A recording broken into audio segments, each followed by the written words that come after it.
로마서 15장 14절부터 33절 하나님의 뜻을 따라 너희에게 가기를 소망한다. 이제 오늘 말하고자 하는 사도 바울의 핵심적인 이야기입니다. 전에 우리가 계속 얘기했던 것처럼 15장의 주제는 믿음이 강한 자들은 믿음이 약한 자들을 판단하거나 그들이 율법을 지키든 복음을 지키든 아직 그것이 마음에 감동이 안 돼서 행하고 있지 못하다면 좀 기다려서 교회가 연합하는 것이 좋다. 그러면서 예수님께서도 이 땅에 오셔서 믿음이 연약한 우리를 위해서 죽었지 않느냐라는 거죠.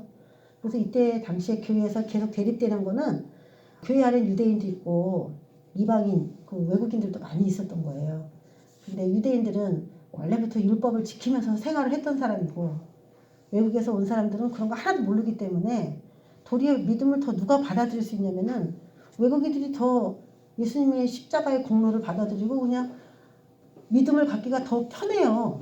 외국인들이. 근데 유대인들은 율법을 지키다가 하나님을 믿는 그런 백성으로서 율법을 지키다가 예수님도 하나님이다 그러면서 예수님이 하나님의 아들인 거를 믿음으로 취해라. 이 정보를 받았는데도 계속 율법을 지키면서 예수를 믿어야지 되지 않을까? 자기 해왔던 오랫동안 전통이 그렇게 됐기 때문에. 그것 때문에 이제 교회에서 그 두 사람들이 이제 혼동을 빚은 것이죠.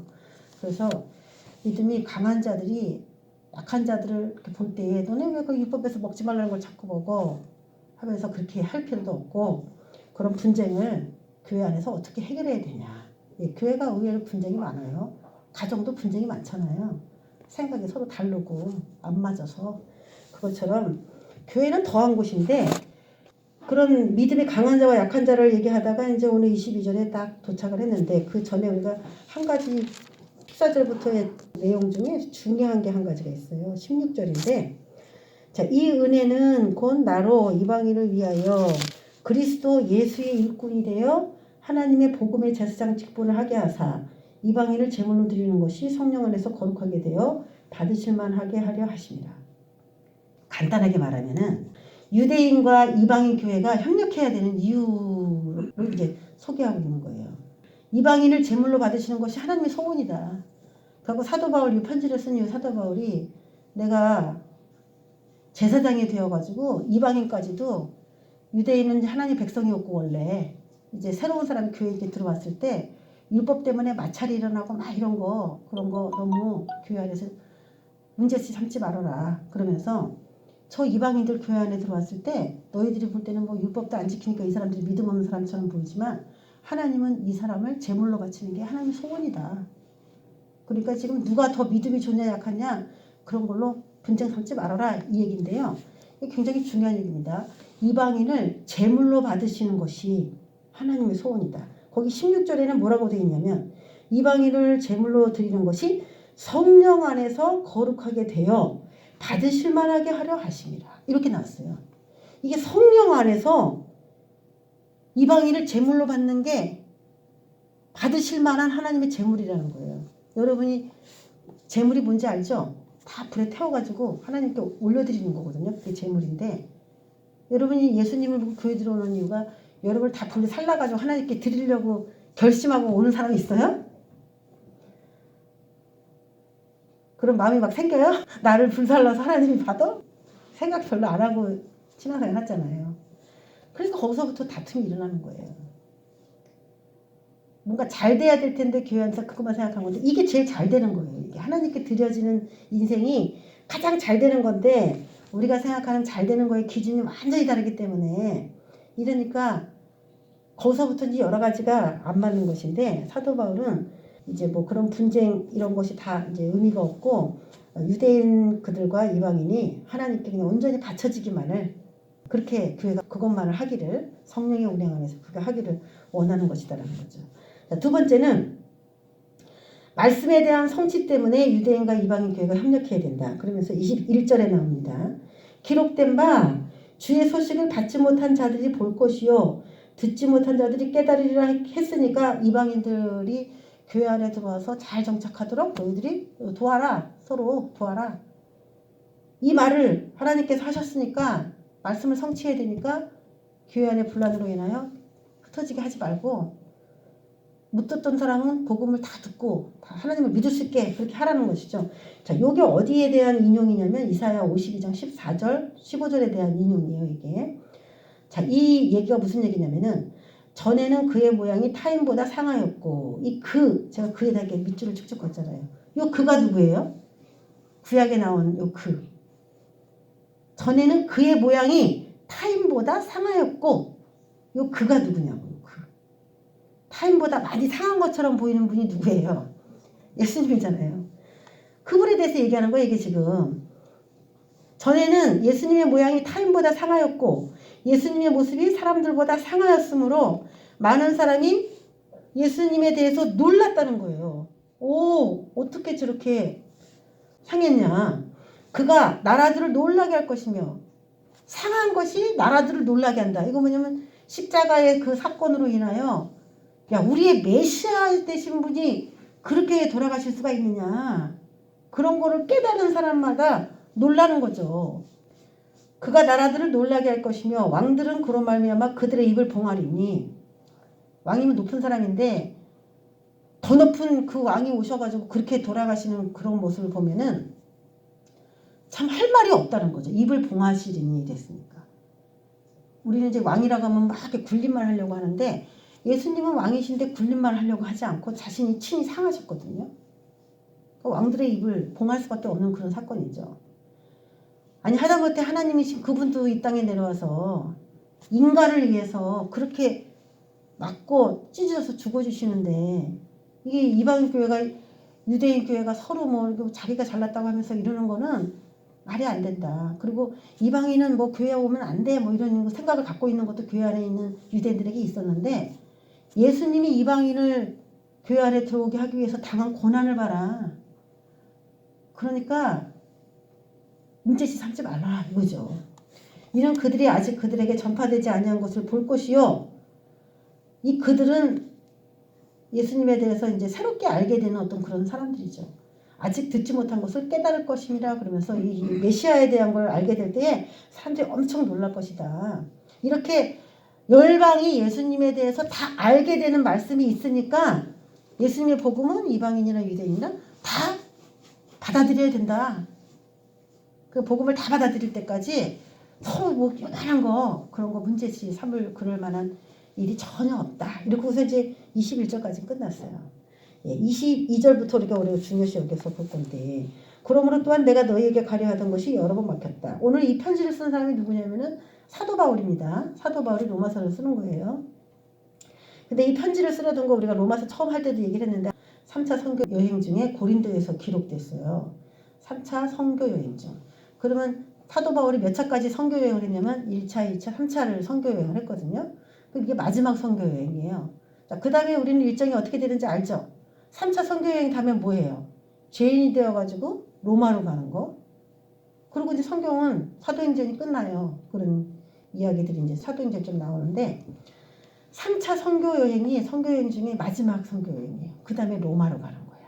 그런 식으로 진짜로 했어. 사도 바울이. 근데 이거는 3차 선교 여행 중에 기록됐기 때문에 자신의 미래가 어떨지 지금 모르는 상황에서 이 글을 쓰고 있는 겁니다. 오늘 이 글을. 내가 너희에게 가려 하던 것, 이건 뭐냐면 너희는 뭐냐면 로마에 있는 교회예요. 로마. 내가 로마에 있는 너네, 로마로 가려 하던 것이 여러 번 막혔다. 이제는 이 지방에 일할 곳이 없고, 나 그래서 깜짝 놀란 게, 야, 사도 바울도 일할 곳이 없다 그러고 얘기를 하네. 사도 바울도 일할 곳이 없는 때가 있었어? 복음을 다 전했기 때문에 이제 더 이상 복음을 전할 만한 그런 게 없다는 거예요, 이게. 이렇게 위대한 사람도 일할 곳이 없는 사람이 있어. 상황이 있더라고, 시간이. 그러니까 어떡하냐. 또 여러 해 전부터 언제든지 서반하러 갈 때 너희에게 가기를 바라고 있었다. 지금 요 얘기를 보면은 좀 정리해보면은 미래의 계획을 지금 얘기하는 거예요. 지금 지도를 띄워놨죠? 예.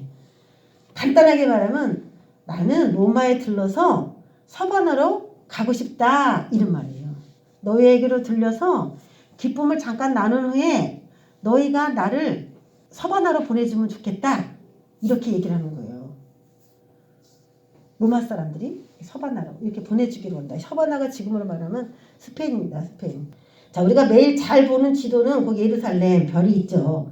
예루살렘 거기에서 사도 바울이 주로 선교 여행했던 1차, 2차, 3차 선교 여행을 하면서 주로 선교했던 지역이 제가 빨갛게 이렇게 표시해놨던 여기예요. 점선으로 이렇게 해놨죠. 이게 사도 바울이 1차, 2차, 3차 동안에 계속 이렇게 선교했던 그 지역이에요.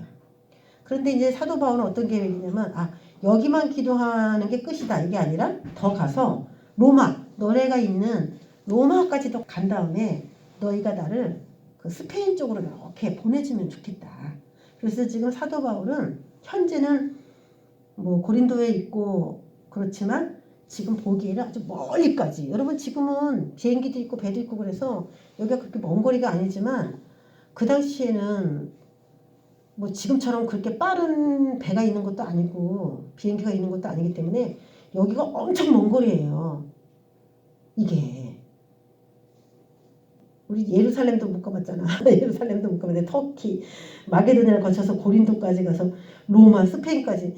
야, 이 사도 바울의 그 계획은요. 지구 한 바퀴를 다 복음을 다 전하는 거야. 복음 아주 전 지구를 한 바퀴 돌고 싶은 거야. 근데 이거 이루어졌어? 안 이루어졌어요? 이거 이루어졌어요. 결국. 여러분 입을 넓게 열으시기 바랍니다. 이게 미래의 계획인데 지금 로마에 있는 성도들한테 로마도 언제 갈지 몰라. 스페인도 언제 갈지 몰라. 그렇지만 사도 바울의 머리에는 그 계획이 딱 잡혀 있어요. 그 얘기예요. 제가 읽어서 이제 해석을 해드리자면 24절. 이는 지나가는 길에 너희를 보고 스페인 가는 길에 너희를 보고 로마에 있는 너희를 보고 이거죠. 로마에 들려서 먼저 너희와 사귐으로 얼마간 기쁨을 가진 후에 너희가 그리로 나를 보내주기를 바란다. 누구 돈으로? 누구 비용으로? 너네 비용으로 너네 비용으로 나를 스페인으로 보내줘. 그러면 좋겠어 이거예요. 25절에 그러나 이제는 내가 성도를 섬기는 일로 예루살렘에 간다. 예, 그 현재의 계획은 예루살렘에 가는 게 현재의 계획이에요. 성도를 섬기는 일로 이거는 뭐냐면은 지금 원래 예루살렘 제가 별표 이렇게 해놓은 예루살렘이 굉장히 지금 힘들어요. 그리고 지금 고린도에 있는데 소문을 들어보니까 예루살렘의 유대인 교회죠. 거기 주로 이제 유대인이 살아요. 유대인 지역이니까 유대인 교회가 굉장히 어려움과 궁핍의 문제로 심각하게 어려움을 당하고 있는데 여러분 지금 이방인들을 막 전도하러 여기까지 왔잖아요. 사도 바울이. 근데 유대인들은 교회 안에서 이방인들을 별로 안 좋아하거든. 하나님은 우리의 하나님이지 저 이방인들 저 외국인들의 하나님은 아니다. 이런 사고가 엄청 많아요. 유대인들은. 그래서 지금 자기가 사도 바울이 막 전 세계를 돌아다니면서 복음을 전하는데 유대인들은 그 이방인들에게 복음 하나님께서 주시는 은혜가 들어갈 거라고 생각을 안 하고 있어요. 그러니까 그 교회 안에서 막 분쟁이 일어나는 거잖아요. 네가 믿음이 좋은 거냐 내가 믿음이 좋은 거냐면서 하나님이 이방인들을 외국인들을 뭐 사랑해? 아니 뭐 아니야 하나님은 우리 하나님이야 막 이러면서 굉장히 이방인들을 무시하고 그런단 말이에요. 그런데 만약에 사도 바울이 그 마게도냐 유럽이거든요. 그 유럽까지 이렇게 들려서 고린도 그 고린도라고 써있는 게 이 아가야 지방이거든요. 전체적으로 큰 지역으로 보면 여기가 아가야 지역이에요. 아가야 지역 안에 고린도라는 도시가 있는 건데 이렇게 외국을 막 다니면서 이 외국인 교회가 헌금을 해가지고 이거를 저 유대인들 그 터세 부리는 유대인들에게 외국인 교회가 도와주더라. 너네가 너무 어려워갖고 도와주더라. 이렇게 되면은 무슨 일이 생기냐면은 유대인들이 아무리 이방인들을 무시하고 싫어했지만 자기네들을 이렇게 해서 헌금을 하고 도와준다고 하면 마음이 열리고 그들과 하나가 될 거라고 그렇게 사도 바울이 생각한 거예요. 그래서 자기는 지금 되게 로마도 가고 싶고 저 스페인도 가고 싶고 지금 고린도까지 왔으니까 로마가 얼마나 가기 쉽겠습니까? 그렇지만 미래의 계획이고 그거는 나는 지금 예루살렘으로 가겠다. 이걸 화합시키는 게 더 우선이다. 예루살렘 형제들이 너무 힘들어한다. 그런데 예루살렘에 가면은 무슨 문제가 있냐면은 사도 바울이 외국인들한테 막 복음을 전해내는 것이 유대인들은 그게 너무 싫어. 너 외국인들한테 복음 전했지? 아니 하나님은 우리의 하나님인데 왜 자꾸 외국인한테 하나님을 믿으라고 그래? 그러면서 사도 바울을 막 때릴 수도 있고 막 그래요. 죽일 수도 있어요. 그러니까 뭐가 죽어야 돼? 돈 가져가야지. 가져가서 그들이 필요하니까 가져가서 이 기회에 외국인에게 역사하시는 하나님의 역사도 좀 설명하고 그들이 너희들을 위해서 이렇게 헌금했다 하고서 이제 전달도 하는 게 이게 로마로 가서 전도하고 스페인 가서 전도하는 것보다 지금 교회에 어그러지고 틀어진 질서를 잡는 일이 이게 가장 중요한 일을 본 거예요. 그래서 지금 믿음이 강한 자와 믿음이 약한 자가 교회 안에 있고 막 이런 얘기가 하지만 실제로 모범을 보인 게 누구냐면 사도 바울 자신이라는 거예요. 이게 나는 교회가 서로 다른 의견으로 마찰하는 것을 줄이기 위해서 난 저쪽으로 막 가고 싶은데 서쪽으로 가고 싶은데 예루살렘에 가서 그 일을 먼저 해결해야 되겠다. 우선순위를 그렇게 정한 거예요. 이게 살아있는 모범이죠. 지금 그저 하루 갔다가 막 올 수 있는 그런 거리도 아닌데. 그래서 26절에 그 성도를 섬기는 일로 예루살렘에 가는 게 뭔지 나옵니다. 마게도냐와 아가야 사람들이 예루살렘 성도 중 가난한 자들을 위하여 기쁘게 얼마를 연보하였습니다. 로마 행도 좋지만 전도도 좋지만 구제가 우선인데 구제는 화목하게 하고 목적이 있다는 거죠. 그러면 마게도냐와 아가야 사람들이 예루살렘에 헌금한 이유를 볼까요? 자기네가 지금 유대인들이 자기를 싫어해 이방인 교회를. 근데 그 자기를 싫어하는 유대인 그들에게 헌금을 해갖고 보내고 싶겠습니까? 여러분이 싫어하는데 여러분이 돈을 갖다가 그 사람 갖다 주라고 주겠어요? 안 주지? 근데 이 마게도냐와 아가야 사람들은 예루살렘 교회가 지금 너무 어렵고 성도들이 가난하다 하니까 헌금을 해요. 자, 왜 그러냐? 첫 번째, 예루살렘 교회가 핍박과 어려움 중에 너무 가난하기 때문에 헌금을 했어요. 그럼 가난해도 뭐 내일이 아닌데 뭐 헌금해? 이렇게 생각해도 되지만 그보다 더 나아가서 헌금한 이유는 두 번째로 빚진 자이기 때문이다. 그럼 예루살렘 교회에게 뭐 아가야나 마게도냐 교회가 왜 빚진 자야? 난 지금 저 교회 때문에 지금 어떻게 보면 저 교회가 나를 왕따시키는데 내가 무슨 빚을 졌어? 이렇게 생각할 수도 있는데 거기에 대한 설명이 27절에 나옵니다. 저희가 기뻐서 하였거니와 그리고 또한 왜 했냐면은 저희는 마게도냐와 아가야 사람들은 그들에게 예루살렘 교회에게 빚진 자다. 왜? 만일 이방인들이 그들의 영적인 것을 나눠 가졌으면 육적인 것으로 그들을 섬기는 것이 마땅하니라 이런 얘기를 합니다. 이거 사도 바울이 말하는 것 중에 굉장히 고차원적인 얘기예요. 복음이 어디서 시작됐냐? 예루살렘에서부터 시작됐다. 오순절날 성령이 예루살렘에서 임했어요. 거기 있는 사람들이 믿고 그 복음이 사방으로 퍼져나갔죠. 그리고 예수님은 유대인이야. 또 그러니까 복음의 모체죠. 예루살렘이. 지금은 예루살렘이 좀 자기밖에 모르고 복음을 제대로 이해하고 있지 못해서 지금 이방인 교회와 사이는 안 좋다 할지라도 어쨌든 복음은 어디서 출발했냐? 예루살렘에서 출발한 것을 이들이 인정합니다. 그걸. 그래서 예루살렘 교회를 뭐라고 하냐면은 모체라고 하는 게 엄마라는 거예요. 엄마. 그 다른 곳에 아무리 교회가 많이 세워져도 예루살렘은 엄마 교회라는 거예요. 모든 교회의 입장에서 볼 때는. 우리도 교회가 있지만 우리의 엄마는 어디예요? 저 이스라엘 교회야. 이스라엘이 우리의 엄마 교회야. 예수님은 거기 출신이고 거기서 태어나지 않았으면은 우리가 그 예수님을 믿지를 못하는 거죠. 그래서 우리가 이스라엘과 예루살렘을 위해서 기도해야 되는 거예요. 모든 이방인 교회는. 근데 영적인 것을 받았으면 영적인 그 성령 운동이 예루살렘부터 시작됐고 예수님도 거기서부터 시작됐고 그 구원이라고 하는 영적인 은혜를 예루살렘을 희생시켜서 우리가 받았다. 그렇다면 영적인 것을 받았으면 그걸로 끝이냐? 감사합니다. 그걸로 끝이냐? 육적인 것이 영적인 일을 하는 사람은 육적인 게 없어요. 상관적으로. 그렇죠? 그러니까 육적인 것으로 그들에게 가난할 때 돕는 것이 마땅하다. 그래서 빚진 자의 의식이 이 교회가 있었다는 거예요. 나는 이제 교회를 하다 보니까 사람들이 꼭 그렇게 생각하지는 않더라고. 교회에서 이제 영적인 걸 나눠주잖아요. 그리고 이제 여유가 돼서 이제 뭐 먹을 것도 주고 뭐 이렇게 하면은 더 안 준 거 따져. 더 안 준 거.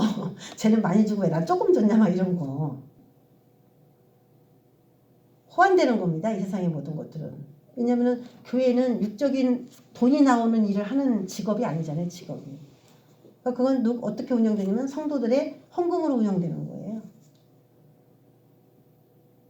거기에서 이제 나오는 대로 뭐 큰 교회 하시는 분은 풍족하게 쓸 수도 있고 큰 교회가 아닌 경우는 풍족하게 쓸 수도 없지만 그것도 하나님의 은혜로서 담대히 그냥 믿고 가는 거죠. 그래서 그 성도들과 교회가 서로 그렇게 연합을 해서 육적인 것과 영적인 것에 대한 개념을 정확하게 가지고 있었다는 거예요. 이들은 사도 바울이 그거를 각인시켰다는 거예요. 지금 이제 부모님들 밑에서 자녀들이 이렇게 사는데 부모가 이제 20몇 년 동안 여러분에게 영육간에 은혜를 끼쳤지 않습니까? 그럼 여러분들이 나중에 커서는 어떻게 해야 돼요? 당연히 우리 엄마 맨날 돈 달라 그래. 우리 아빠 맨날 돈 달라 그래. 나중에 결혼해가지고 그런 자식들도 있는데 사실 부모님에게 뭐 월 30만 원을 드린다 50만 원 드린다 해도 자식을 위해서 투자한 금액에 비하면 그건 아무것도 아니야. 그렇죠? 그 부모님이 침 이렇게 흘리면 그거 닦아주기도 귀찮아지만 우린 똥까지 다 치워줬거든. 그렇게 우리가 뭘 바라고서 자식을 기르는 건 아니지만 자식의 입장에서는 그거에 대한 고마움을 알아야만 하는 것이지 뭘 바래요 그러면 안 되지. 자식의 입장에서는 그런 얘기를 하는 거예요. 그래서 영적인 세계도 똑같다.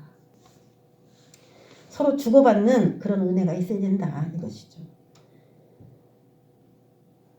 자, 그러므로 내가 이 일을 마치고 이 열매를 그들에게 확증한 후에 너희에게 들렀다가 서바나로 가리라. 지금 계속 서바나 가는 얘기를 하죠.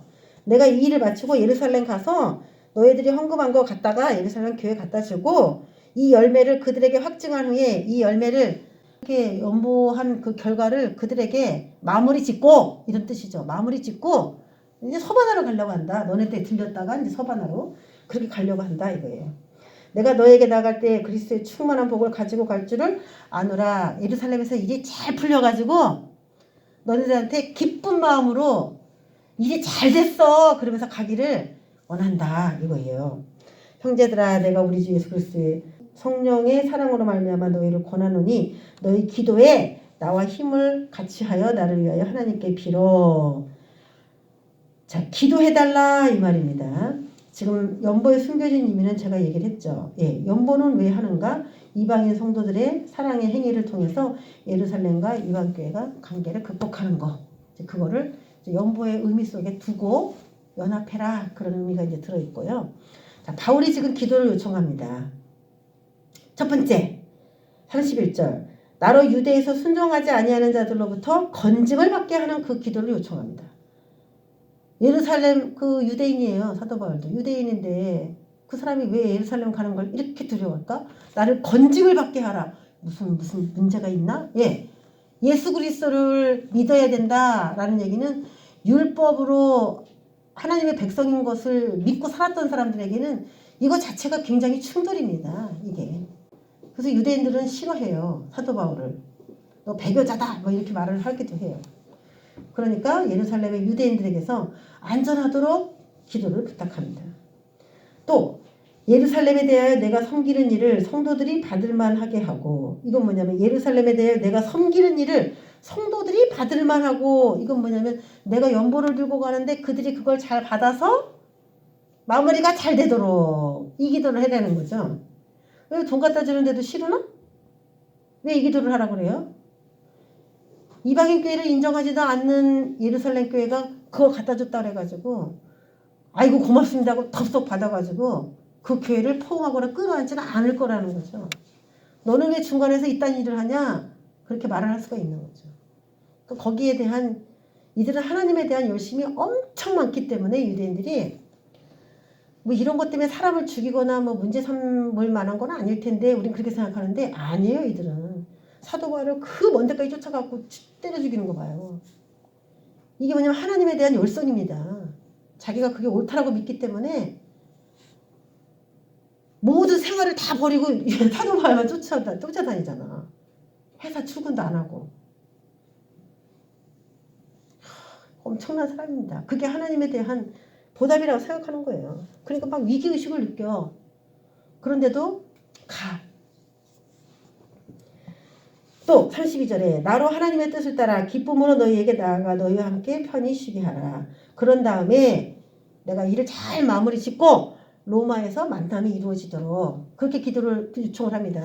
그럼 이 기도가 잘 이루어졌는가? 이 이야기가 이제 사도행전에 나와요.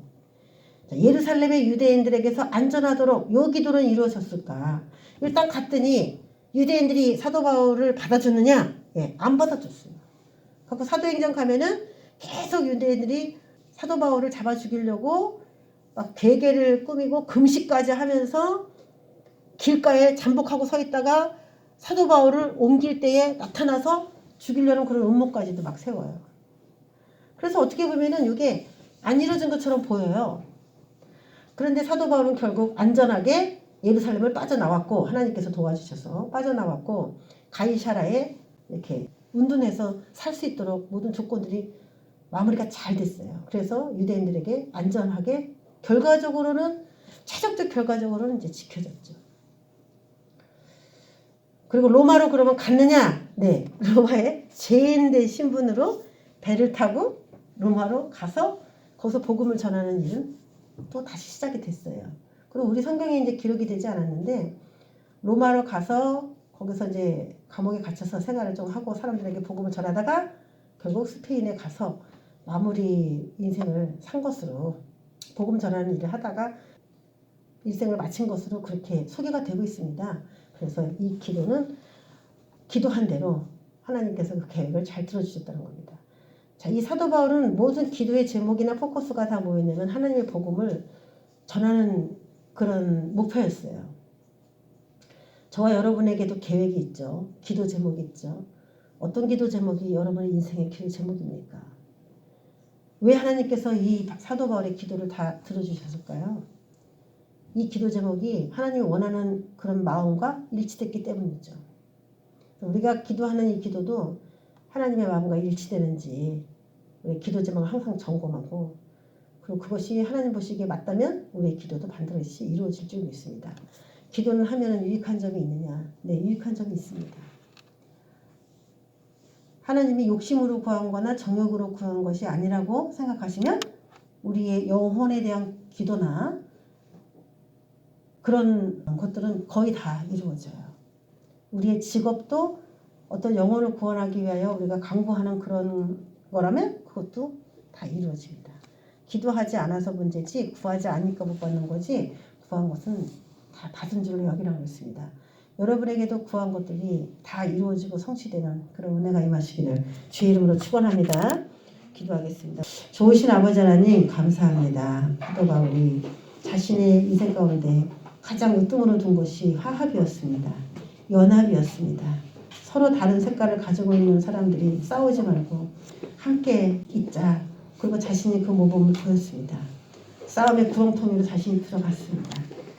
하나님 아버지, 우리도 어려운 일을 피하지 말고 정말 중간에서 그 역할들을 잘 감당해서 하나가 되게 할 수 있는 그 자들이 되게 하시고 우리가 기도하는 거 오늘 기도하는 거 하나도 땅에 떨어지지 않고 다 이루어질 줄 믿습니다.